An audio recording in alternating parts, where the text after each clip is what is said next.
The member from Huron-Bruce. Thank you very much, Mr. Speaker. My question is to the Premier. Since the Premier failed to answer my question yesterday, I think we can assume that she did, in fact, write the Liberals' cap-and-trade bill at her kitchen table over the weekend. Unfortunately, the result, Speaker, has been a shoddy piece of legislation that the government is now rewriting on the fly. To hide the mess she's created with this bill, Speaker, the Premier has now ordered her members to stop government lawyers and officials from answering serious questions in committee. So I have to ask, Speaker, does the Premier think it's appropriate to muzzle government lawyers and officials when elected representatives ask tough questions about the cap-and-trade scheme? Minister of the Environment and Climate Change.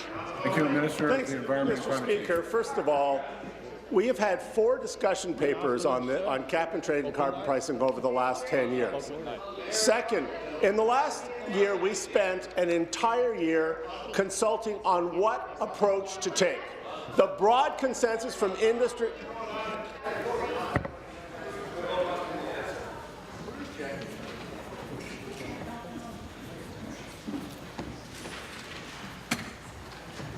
Minister. We've been a member of the Western Climate Initiative for a decade and worked on designing this with experts from across North America. Our one-year consultation, which was purely on whether we would use a carbon tax or a cap-and-trade system, we listened. All right, I got a good memory. The member from Renfrew, the member from Stormont, the member from Huron-Bruce who asked the question, come to order. Carry on. And the strong consensus from experts from business environmental community was to go with the cap-and-trade system and that it not be revenue neutral, that there was money to invest in the transformation of industry. Mr. Speaker, but the member's been talking all over me, as she did. 20-minute breaks 3 times every committee, filibustering and destroying the entire committee process, Mr. Speaker. Thank you. Supplementary. You know what, Speaker? No matter how they spin this, Order.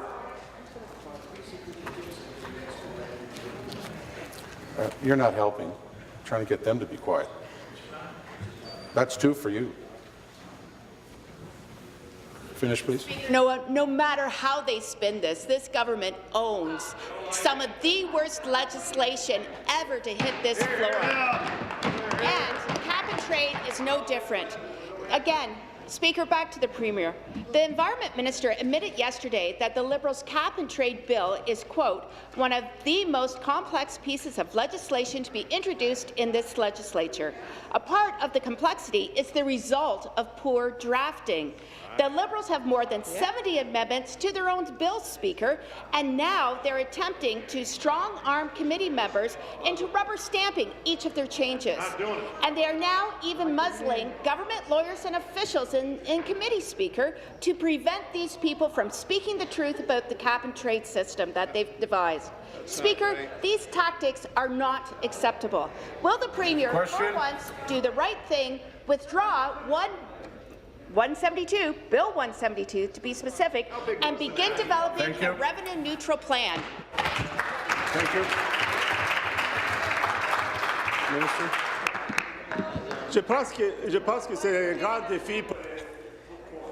I believe it's a big challenge from the other side. This is a word, not complicated. Amendments that come with every bill. Why doesn't the opposition agree to quickly pass all of the legal, technical, and translation matters, and we'd be down to a couple of matters? Because they're trying to obstruct the bill, and they've said that. And, Mr. Speaker, I want to thank the member for Toronto Danforth. Mr. Speaker. I tried. Member from Huron-Bruce, second time. Finish, please.